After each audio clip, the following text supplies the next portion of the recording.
Ивана Крсеска-Јаневска, Линковски, ова утро ќе ја вклучиме и ја гледате. Мапирај насилство на улица ќе биде следната тема која што ќе ви ја презентираме. А ќе разговара со Ана Бојчевска-Митревска на оваа тема, нашата колешка, на која што ќе кажам во овој момент. Добро утро и да го слушнеме, се разбира разговорот кој го најавив, но секако дека повеќе од вас. Да, добро утро Слободанка до тебе, добро утро до сите гледачи на Добро утро секое утро. Ќе зборуваме за една многу важна и секогаш актуелна тема, може да кажеме, колку и да сакаме да избегнеме немили настани насилство, како физичко, така и психичко, некако се почесто гледаме и по улиците и во околината дека се случува ова. Сведоци сме нели на сите оние дневни настани кои што ги имаме и ги слушаме нели во информативните изданија. Токму од пред неколку недели се актуализираше платформата Реагирај, биди безбедна, која што всушност започна да функционира уште во 2014 година, но сега со новите истражувања, со нова платформа се токму се охрабрува жените да пријават насилство на улиците, доколку се изврши нешто такво врз нив, дали ќе биде тоа физичко или пак психичко насилство.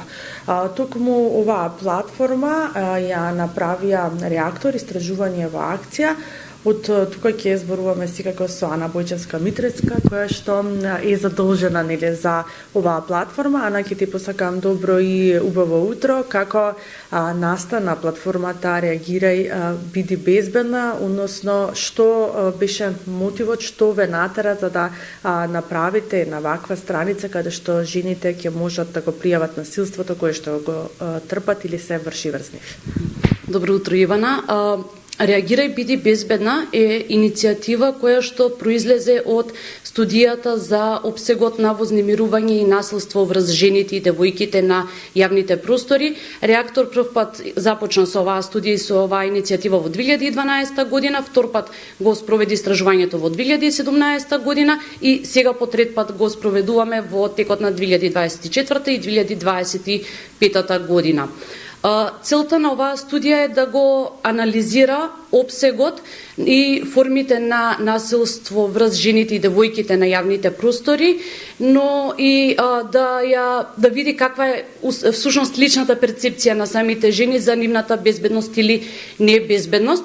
Поконкретно, оваа студија треба да ни даде увид и во тоа што треба да се направи за да се изградат простори кои што ќе бидат инклузивни и безбедни за користење за сите. Тоа може да вклучува и урбано планирање или промени во инфраструктурата кои што на прво место ќе ја стават безбедноста на сите членови на заедницата. Во студијата истражуваме повеќе аспекти, истражуваме со кои форми на насилство се соочуваат жените, кои простори ги перцепираат како безбедни или небезбедни, кои фактори влијаат на перцепцијата на безбедност или небезбедност на просторите, каков тип на форми на насилство или вознемирување доживеале жените на јавните простори, каков бил одговорот на жените на ова доживување, дали пријавиле во полиција или не и каков бил одговорот на полицијата. Знам дека многу жени потајно нели не сакаат да пријават во полиција, не сакаат нели после да одат понатаму нели истрагата да продолжува или да одат по судови, но за како да се охрабрат еве жените и како може да го мапираат насилството, односно како функционира оваа платформа Мапирај биди безбедна. Платформата, вебсајтот Реагирај биди безбедна функционира на принципот на краудсорсинг, односно прибираме пријави и искуства од жени или девојки кои доживеале вознемирување или насилство на јавните простори. На платформата, кога се пријавува инцидент, бараме информации за временскиот опсек кога се случило насилството, локацијата на која што се случила насилството, доколку сакаат жените може да остават и опис на физичкиот изглед на сторителот и исто така имаат опција оваа пријава да ја направат анонимно или да остават своји контакт податоци доколку сакаат пријавата да биде проследена до надлежните институции или до организациите кои што пружаат помош и поддршка на жртвите на насилство. Дополнително, покрај сајтот, работиме и на развивање на мобилни апликации Реагирај биди безбедна, кои што освен оваа функција ќе имаат и функцијата на SOS копче, односно во потенцијално небезбедна ситуација жената или девојката ќе може да го притисне ова SOS копче и да задзвони на претходно наведен безбеден број или ако нема наведено таков број директно телефонот да ја задзвони на полиција. Мапирањето има неколку цели и важно ми е да ги кажам. Првата цел е токму таа што ја спомна на почетокот, да се охрабрат жените и девојките да го пријавуваат насилството. Втората цел е да се придонесе кон знаењето за тоа кои простори се потенцијално небезбедни во градот и во кои простори жените и девојките можеби треба да преземат дополнителни мерки на предпазливост. Меѓутоа има и еден друг аспект од целата оваа идеја, а тоа е да се користи мапата, да се користат мапираните точки за подобро планирање на активностите на полицијата и безбедносните структури во градот. Односно, ова се вика превентив полисинг и идејата е преку мапирање на овие точки да се искористи оваа мапа за локалните власти и полицијата да развијат системи за безбедност и превенција на насилството на јавните простори. Како е вашето впечаток од она што го гледате од пријавувањето, но и од истражувањето кое се уште е во тек? Се чувствуваат ли жените се по-небезбедни во оваа година, во изминатава година? На ова прашање многу ќе ми биде тешко да дадам одговор затоа што се уште е во тек истражувањето и се уште ги чекаме најновите податоци. Меѓутоа од личната перцепција и од перцепцијата на луѓето околу нас можеме да споделиме доживувања дека во градот има многу неосветлени простори кои што можеби порано биле поосветлени. Имаме подвозници кои што претходно биле во функција, сега не се во функција, а се потребни за користење, меѓутоа важат за многу небезбеден простор. Имаме се повеќе градилишта во градот кои исто така се перцепираат како потенцијална опасност и има уште еден многу важен специфичен дел, а тоа е јавниот превоз. Ова е многу специфичен јавен простор и ми е важно да го нагласам затоа што знаеме дека жените многу повеќе го користат јавниот превоз отколку мажите, а од друга страна типот на вознемирување и насилство на кое што се изложени во јавниот превоз е многу поразличен отколку другите јавни простори. Имено јавниот превоз е затворен простор од кој што жената не може веднаш да излезе ако и се случи нешто. Се работи за простор во кој што многу често, постојано е многу голема гужва, па дури не може ни да се премести од една точка на друга ако сака да побегне од вознемирувач или од насилник. И на крајот од денот многу жени не можат ни да си дозволат да го напуштат автобусот затоа што тоа може да значи дека ќе задоцнат на работа, работното место ќе им биде загрозено, па се затворени во еден простор кој што е потенцијално многу небезбеден за нив.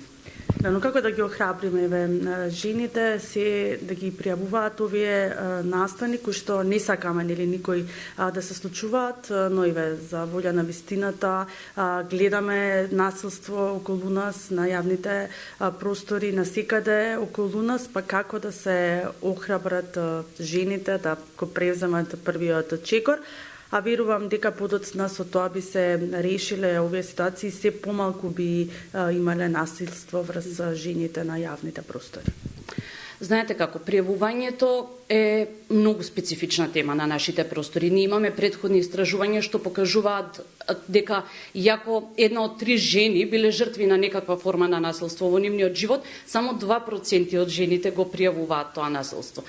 И ние можеме да разговараме за тоа зошто не пријавуваат. Знаеме дека една од главните причини е недовербата во институциите, а друга причина е можеби и страф од одмазда од сторителот и од насилникот. Ние на платформата од основањето до сега имаме повеќе од 150 пријави и работиме интензивно на тоа да ги охрабриме жените и девојките да ја користат оваа платформа за пријавување и затоа и би сакала да ја искористам оваа прилика да повикам на користење на платформата кога ќе се случи вознемирување или насилство на јавни простори и многу ми е важно да кажам дека не постои такво нешто како незначаен или ситен инцидент кој што не треба да се пријави или нема да значи ако се пријави. Сите форми на вознемирување или насилство кои што оставиле влијание врз жената која што го доживеала, се вредни за пријавување, а со самото тоа и ќе ја кренеме свесноста за тоа колку е разновидна палетата на форми на вознемирување и насилство врз жените и колку можеби некои форми на вознемирување се нормализирани, па дури и социјално прифатливи во општеството, а оставаат траен белег врз жената која ги доживеала и дури ја ограничуваат незината мобилност на просторот кој што претходно го користела. Реагирај, биди безбедна, .мк е безбеден дигитален простор за кој стои на располагање и може и треба да го користи секоја девојка или жена која доживеала насилство, ќе доживее насилство на начин на кој што се чувствува најбезбедно да го користи. Да, ви благодарам, Ана, на одвоеното време, иако сите сакаме нели да нема насилство, но сепак еве доколку дојде до тоа, тука е платформата која што има направено реактор. Ви благодарам уште еднаш, ќе ги охрабриме сите жени да не го занемаруваат насилството кое што се врши врз нив, дали ќе биде тоа физичко или пак психичко. Еве имате безбедна платформа каде што можете да го пријавите насилството и сепак да се реагира понатаму, а со тоа верувам дека се помалку број на насилници ќе се охрабруваат да ги напаѓаат жените на било каков начин. Ивана, ви благодарам за разговорот. Поздрав до вас, поздрав до сите наши гледачи